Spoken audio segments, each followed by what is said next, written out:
Ça fait un petit mois hein, qu'on s'est pas revu sur du Yugi Talk, hein. Ça m'a manqué, ça vous a manqué, c'est cool. Encore une fois, hein, c'est pas que j'avais pas envie, c'est pas que je pouvais pas, c'est juste que y avait pas vraiment de news, on était sur une période un peu creuse. Donc là, ça va reprendre, tranquillou, donc à partir de la semaine prochaine, ça reprendra sans aucun souci. Il n'y aura pas de problème. Et bon, bah là, on va faire un peu un récap de tout ce qui s'est passé, parce qu'il y avait des infos tellement légères qu'en fait, ça tenait pas sur une émission sur les 4 dernières semaines. Mais l'avantage, c'est que là, on peut un petit peu tout rassembler pour parler d'un petit peu tout. Donc ça va être bien sympathique. Ok, donc au niveau des news qu'on a eu, hein, donc pas beaucoup de cartes, mais il y a quand même des petits trucs à aller voir, donc je me suis dit, bah allez, discutons-en, c'est plutôt cool. La première nouvelle, je pense que, bon, ça, vous êtes déjà un petit peu au courant, c'est tout simplement l'annonce de Bataille de Légende Terminal Revenge. Ce sera un pack avec 5 cartes par pack. Rien de surprenant, et on aura du coup bien sûr les cartes Barrière de Glace, Genex, Infernoid et Ritual Beast, mais il faudra savoir qu'en plus de ça, il y aura visiblement aussi les cartes Sky Striker et les fameux supports de certains trucs qui seront apparus dans Phantom Nightmare et Legacy of Destruction, à savoir que ça sortira le 20 juin, donc 2 jours après mon anniversaire, donc on est passé à côté des Genex le 18 juin, quoi. Ouais, moi, ça me va, je suis très heureux. C'est très très bien. Mais voilà, donc un set, il va y avoir des gens qui vont l'attendre et qui seront assez intéressés. Et on a une liste, effectivement, des cartes qui sont là. Donc ça, ce sont toutes les cartes qui sont confirmées. Donc évidemment, bah tout ça, c'est des cartes que j'ai déjà présentées. Donc pour le coup, il n'y a pas de surprise, hein. Je vous ai présenté ça il y a quoi, il y a quelques mois déjà. Ça date un petit peu. Voilà, attention, le fameux Genex tier 0. Bon, vous savez ce que j'en pense, mon avis a pas changé depuis, mais j'ai hâte de voir ce que fera le deck à partir du 20 juin, bien sûr. S'il vous plaît, prouvez-moi que j'ai bien tort. Et puis ensuite, bah là, ce seraient les cartes qui seraient, paraît-il, pas confirmées, mais on serait un petit peu dans ce genre de cartes, dont la 2 cartes que je vous annoncerai un petit peu plus tard, que je vous présenterai, et effectivement avec ensuite tout ce qui est Toybox, et voilà, tout ça c'est les cartes qu'on nous a présentées, donc ça c'est rien d'officiel, c'est ce qui paraît. Ça me paraît assez logique en fait, c'est des cartes qui ont été mises un peu à droite à gauche, mais ouais voilà, il y a de grandes chances que ces cartes-là s'y retrouvent, donc attention, hein, voilà, le mot est là, ce n'est pas encore sûr à 100%, voilà, comme dit Yoeri, on est sur du 95% sûr, donc voyez un petit peu l'idée, en tout cas ça c'est sûr. Et ça suivra sûrement, et puis bon, il y aura sûrement d'autres cartes, des reprints peut-être, etc. Faudra voir un petit peu ce qu'on aura, et on pourra suivre ça de près, mais la sortie c'est vraiment pas pour maintenant, hein, c'est le 20 juin, donc on a le temps, on a vraiment le temps, mais voilà, c'est un petit set qui va être intéressant, qui pourra ramener en tout cas tout en même temps, c'est plutôt cool. Et ils ont décidé voilà, de faire un Bataille des Légendes entier sur le thème, donc c'est plutôt cool. Il n'y a pas grand chose de plus à dire, et évidemment les potentielles cartes, il y en a 2 là actuellement que vous connaissez pas, que je vous présenterai tout à l'heure, ne vous inquiétez pas. Ok, ensuite bah là on va parler français, hein. C'est important de parler français. On a la date des nationaux qui ont été annoncés, alors pas de tous, mais Cocorico chez nous ça a été annoncé, donc le championnat de France, le CDF aura lieu le 18 et 19 mai, à pas oublier évidemment que le 17, bah, tu peux déjà venir pour faire des side events, etc. Moi c'est ce que j'ai tendance à faire pendant un CDF, hein, toujours profiter au maximum de l'événement. Et ça c'est plutôt cool. Et pour ceux qui savent pas, hein, le 20 mai est un jour férié, donc bon, voilà, si vous avez besoin de faire un gros week-end de Yu-Gi-Oh, bah, vous pouvez vous le permettre. Donc c'est cool, on a évidemment pas d'infos encore sur la ville. Honnêtement, ça m'étonnerait que ce soit sur Paris. Vous le savez, hein, 2024 est une année compliquée en région parisienne. Mais voilà, très hâte de savoir où ce sera. Évidemment, vous pourrez me retrouver à ce moment-là. Hein, et j'espère que vous serez tous là-bas aussi. Ce serait cool en vrai qu'on se croise tous au CDF. Mais voilà, que ce soit à Lille, que ce soit à Lyon, que ce soit à Bordeaux, Montpellier, où vous voulez, j'y serai, il n'y a pas de souci. Mais on espère qu'ils trouvent un endroit qui puisse satisfaire la majorité des joueurs. Donc voilà, on sait que certains n'aiment pas quand c'est au nord, certains n'aiment pas quand c'est au sud, certains n'aiment pas quand c'est à Paris. Sur les endroits en question, on verra bien. Au moins, les dates, elles sont fixées. Donc bah, si vous voulez poser des jours, bah, posez-les. Comme ça, au moins vous êtes garantis. Et après, bon, si ça peut se faire ou pas, au moins vous y êtes pris un petit peu en avance. et ce sera le principal. Voilà, et puis après sur les autres, parce que bah, voilà, on pense aussi aux autres nationaux, on n'a pas tous qui ont été annoncés, mais on en a une grosse majorité, donc on va avoir le national autrichien, croate, bah, le français forcément, l'allemand, le grec, celui qui se passe en Italie, aux Pays-Bas, au Portugal, en Slovénie, en Suisse et au Royaume-Uni, et donc on peut voir que en vrai la majorité des dates elles sont assez rapprochées, on est sur la période mai-juin, et du coup mai-juin ce sera clairement pendant la période LEDE, hein. En tout cas vous voyez à peu près dans quel type de format on sera, forcément avec des dates pareilles, et c'est là où c'est toujours bizarre, on sait pas si... Il y a moyen en fait qu'entre, je sais pas, le championnat de... lequel est le plus tôt là actuellement, ce sera celui des Pays-Bas, tu vois, qui aura lieu le 11. Le 11 mai, bah sûrement entre le 11 mai et le 16 juin, il y a peut-être moyen qu'il y ait une banlist qui soit entre les deux, ou peut-être qu'il y ait lieu avant, voilà, c'est assez difficile. Donc ouais, voilà, au moins c'est bon à savoir. Et puis moi j'ai hâte de suivre un petit peu tout ça, tous ces tournois-là, etc. J'espère qu'ils nous seront diffusés pour la majorité d'entre eux. On puisse un petit peu voir ça, et moi si c'est possible aussi vous les caster, hein, bah, sauf celui de France, évidemment, parce qu'on sera sur place. Mais sur les autres, ce serait super cool. Enfin voilà, donc ça c'est plutôt la hype, et bah du coup, pour continuer dans ce genre d'annonce-là, on a les Worlds aussi, qui ont été annoncés, la date des Worlds est lancée. Ce sera pour le 7 et le 8 septembre à Seattle, à Washington bien sûr, enfin l'État hein, de Washington, hein. Seattle n'est pas à Washington d'ici, enfin bref, ne faites pas la... Voilà, hein, vous avez compris. Et du coup voilà, 7 et 8 septembre, donc c'est pas demain, hein, clairement on a le temps, mais je peux vous l'annoncer, je vous streamerai ça bien sûr, je serai encore une fois dans les backrooms pour pouvoir vous montrer tout ce qui se passe, ça va être super. Le format des Worlds, du coup, on a vite fait 2-3 d'infos. Il y aura du coup du TCG, évidemment, enfin TCG, le World CG, tu vois, le WCG, je vais l'appeler ça comme ça, c'est bien, le format World, tu vois. Donc le format World, il y aura du coup Master Duel, bien sûr, donc les championnats du monde de Master Duel qui vont revenir, et franchement j'ai trop hâte, parce que c'était trop hype l'année dernière. C'est un peu ce qu'a carry le tournoi l'année dernière, donc j'espère que ça va être stylé cette année aussi. Et on aura du coup 2 tournois Duel Links, on aura Duel Links et Rush Duel Duel Links. Donc voilà, ça reste des infos qui sont intéressantes à prendre. Donc ouais, on a effectivement la date des Worlds qui est en septembre, quoi. On est sur la deuxième partie de l'année carrément. On a les nationaux qui nous sont annoncés, mais on n'a actuellement aucune trace de YCS en Europe, ce qui en vrai est un peu inquiétant. C'est pas la seule chose qui est inquiétante, on va en reparler un petit peu après vis-à-vis des news, mais c'est vrai que bon, on a pas mal de WCQ, donc on va pas se plaindre du fait qu'on puisse pas jouer à Yu-Gi-Oh! Par contre, en termes de YCS, on en a juste pas en Europe, en fait, en ce moment, donc c'est un peu bizarre. On en a pas mal, du coup, aux États-Unis, enfin en Amérique, hein, directement, je dis aux États-Unis, mais il y en a aussi en Amérique latine. Donc au moins ça bouge là-bas, c'est cool. Mais c'est vrai que chez nous, actuellement, c'est un peu triste. On n'a pas de moyen de faire de YCS, et du coup, bon... clairement, la commu européenne en tout cas se fait entendre là-dessus, hein, je le vois sur la majorité des tweets que met Konami, les gens sont en mode bon, c'est quand qu'on a un YCS chez nous, parce qu'il y en a marre. Et en vrai c'est un peu triste. Alors, il y avait déjà des rumeurs hein, qui tournaient ces dernières semaines, ces derniers mois, par rapport au fait qu'on n'aurait effectivement pas de YCS avant tout ce qui est WCQ, donc voilà. Et c'est vrai que, ouais, comme tu le dis, Swaruki, effectivement, il y a des open, etc., c'est cool.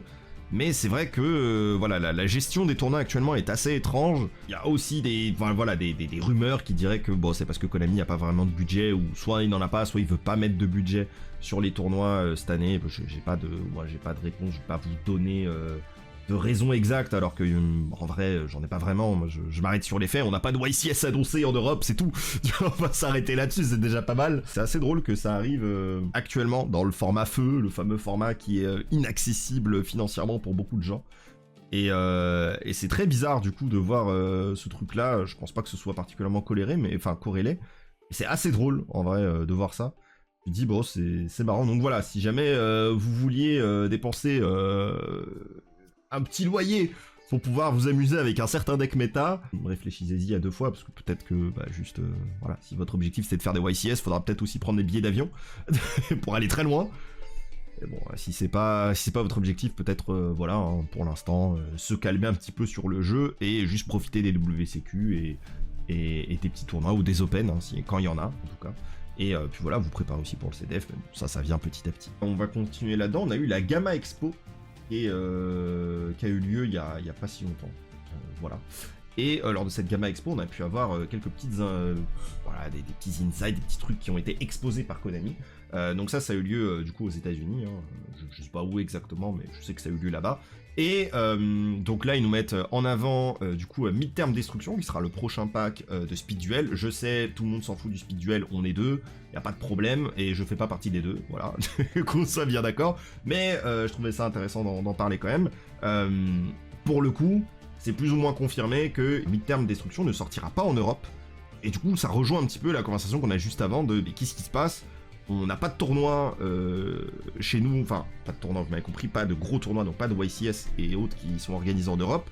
Et là, on a carrément un produit Yu-Gi-Oh! Qui ne va pas sortir chez nous, mais qui va sortir uniquement en Amérique. C'est un peu bizarre. Est-ce que c'est la fin du Speed Duel? Nanana. Bon, en général, quand un éditeur commence à éditer de moins en moins ses cartes, en général, c'est pas une bonne nouvelle. Voilà, t'as les fameuses rumeurs. Ouais, peut-être que c'est parce que voilà, c'est le dernier set qui sort, il tâte un peu le terrain pour peut-être après sortir du rush. Moi, les gars, encore une fois, je vais pas aller trop loin par rapport à ça, mais je trouvais que c'était intéressant de vous en parler. Et j'ai pas fini de vous parler du Gamma Expo parce que forcément, il y a quelque chose d'autre qui a été dévoilé. C'est tout simplement, ça vous le savez, c'était pas dans la Gamma Expo, hein, mais voilà, il y a une nouvelle carte du Rarity Collection, des nouvelles qui vont rentrer là-dedans. On en reparle après si vous voulez, mais surtout, voilà, on a la gueule de la display qui va du coup présenter 9 cartes par booster et 18 cartes par display. Enfin 18 cartes, 18 boosters par display, excusez-moi. Et donc du coup, certains d'entre vous veulent ouvrir peut-être la Rarity Collection, mais veulent peut-être pas mettre trop d'argent dessus parce que ça va vraiment être une extension très chère. Vous pouvez peut-être partir sur la version US si ça vous intéresse et si c'est pas si cher que ça. Ça peut être une tentative intéressante au prix de quelques boosters en moins, mais avec moins d'argent aussi. Ça peut être intéressant. Quand on voit la liste actuelle des cartes supplémentaires qui ont été annoncées, je vais être sincère, je suis vraiment pas hype par les cartes actuelles qui ont été révélées, et je trouve que bon, c'est vraiment pas fou. Bon, il y a des cartes personnellement que j'apprécie beaucoup, hein, je veux dire Didicro, Sarcophagus, Téléport et tout, enfin, c'est des cartes très cool, je suis très heureux, et franchement, Téléport en quarter, je suis chaud de fou. Mais j'avoue que, bon, c'est des cartes... En fait, tout ça, ça reste des cartes qui sont assez accessibles, à part Purely, pour le coup. J'avoue, j'aurais bien voulu avoir plus. Enfin, plus. C'est pas fini, on n'a pas la liste complète, mais c'est vrai que j'aurais voulu avoir plus de cartes intéressantes et difficiles à les récupérer. Vous le savez, on parle souvent des Kurikara, même Ultimate Slayer. Enfin, tu sais, des cartes comme ça, quoi, qui sont un peu difficilement accessibles. Enfin, là, on repart sur la énième réédition de Book of Moon. Je sais pas si vraiment le monde en avait besoin, vous voyez, c'est un peu plus ça que je voulais dire par rapport à ça. Putain les gars, ça fait longtemps qu'on n'a pas regardé de nouvelles cartes, et moi j'aime les cartes, donc quel plaisir, vraiment quelle joie. Et donc je pense qu'on est parti, hein. On est parti pour voir ça. Hop, le premier c'est Arrivé de l'Arc Démon. Voilà, donc une carte... Alors je vous le dis, j'ai pas lu la carte, 100%, c'est du support pour l'archétype de Yugi. Voilà, on tente le coup, hein, on tente le coup. Je dis ça parce qu'il est doré. Je me dis, il y a peut-être une chance. Si vous contrôlez Sarcophage Brillant. Il me semble que ça, c'est devenu le nom officiel de Sarcophage. On l'appelait comment avant? Sarcophage doré de lumière? Je crois qu'on l'appelait comme ça avant, dans les anciennes trades. Bon, maintenant c'est Sarcophage Brillant, et ça c'est le nom officiel parce qu'on a eu l'annonce justement de... Ouais, Shining Sarcophagus, ouais, tout à fait. Sarcophage Brillant. Non, c'est ce qui me semblait avoir vu, effectivement, mais ça fait bizarre parce que j'ai passé les derniers lives, enfin les dernières émissions, j'ai passé à appeler ça Sarcophage Doré de Lumière, je crois on l'a fait comme ça. Maintenant c'est Sarcophage Brillant, très bien, c'est un très beau nom, j'aime bien, Sarcophage Brillant. Bon, en anglais ça rend mieux, mais t'inquiète, mais c'est très bien. Si vous contrôlez Sarcophage Brillant, tu peux invoquer normalement cette carte sans sacrifice.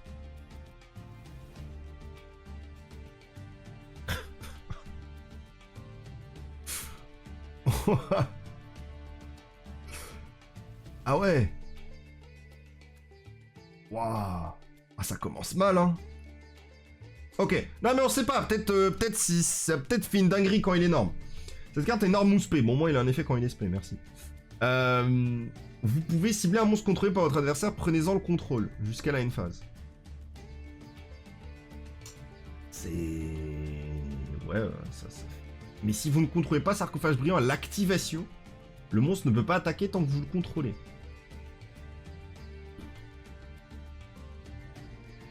Bon, c'est sacrément pas incroyable.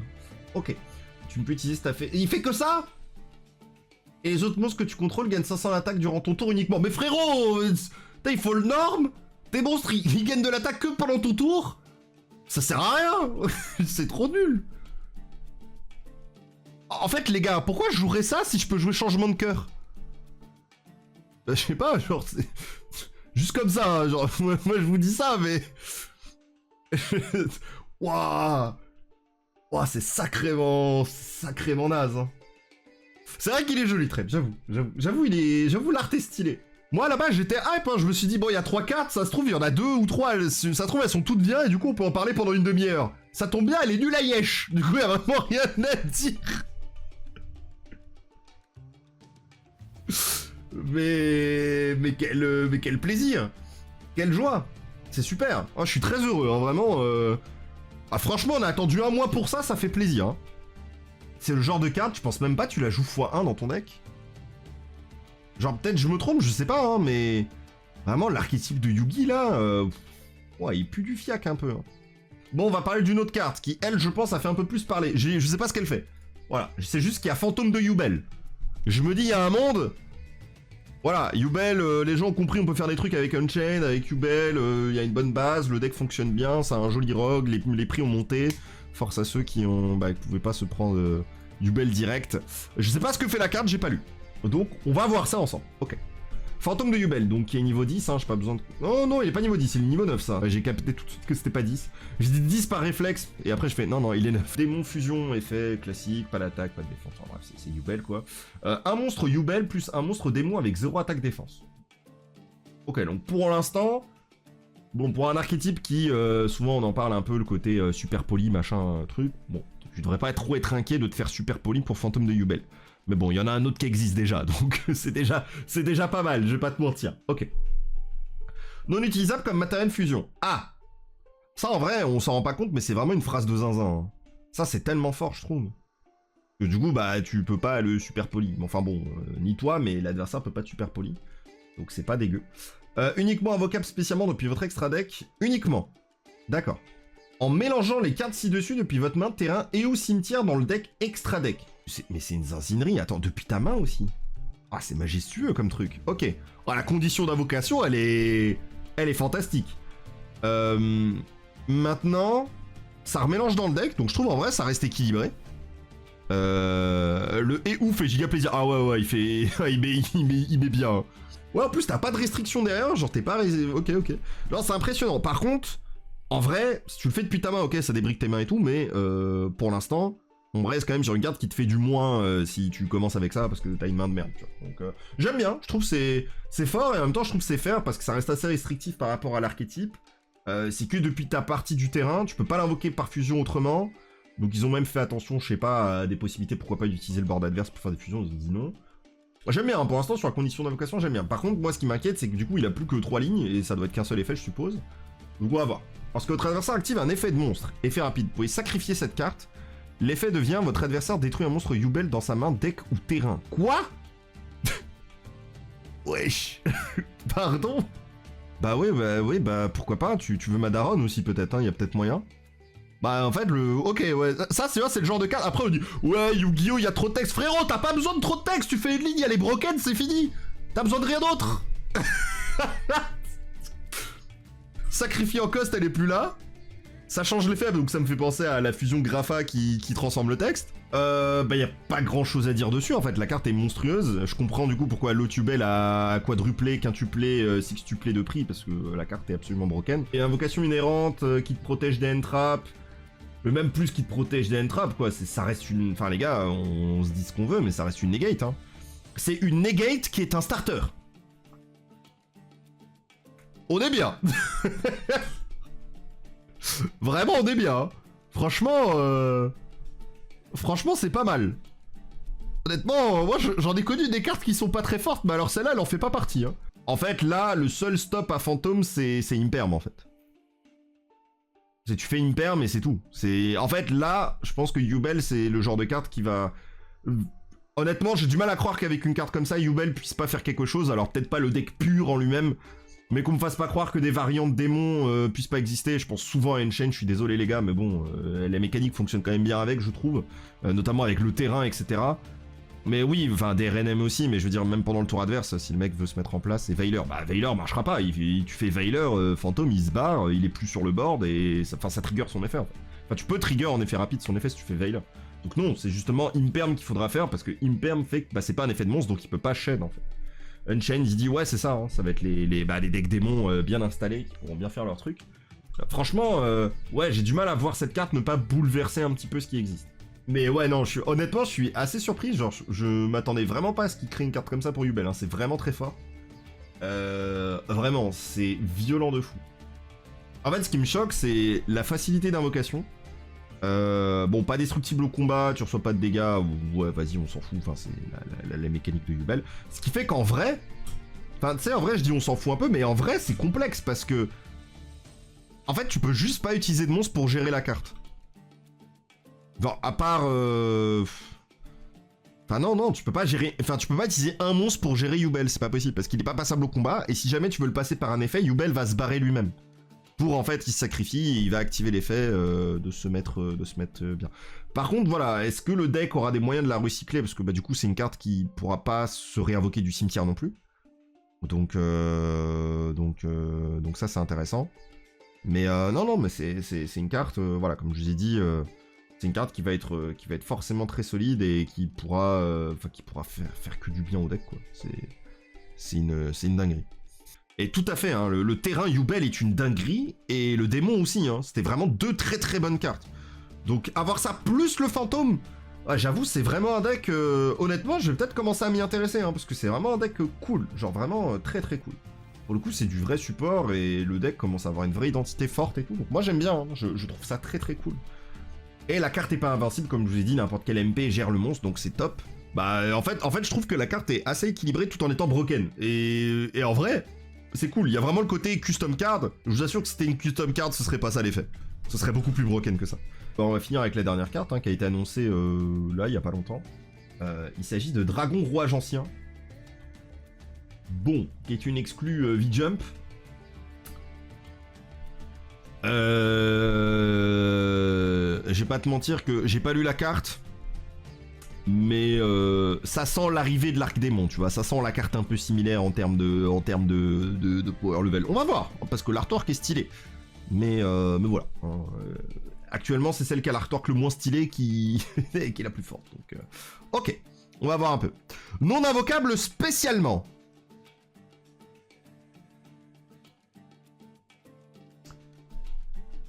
Voilà, c'est la fin des cartes. Félicitations à tous, c'était super. En tout cas, on retiendra un Yubel de qualité.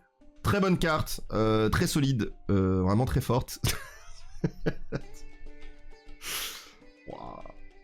Mais pourquoi ils font ça? Pourquoi en Big 2024, genre, pourquoi?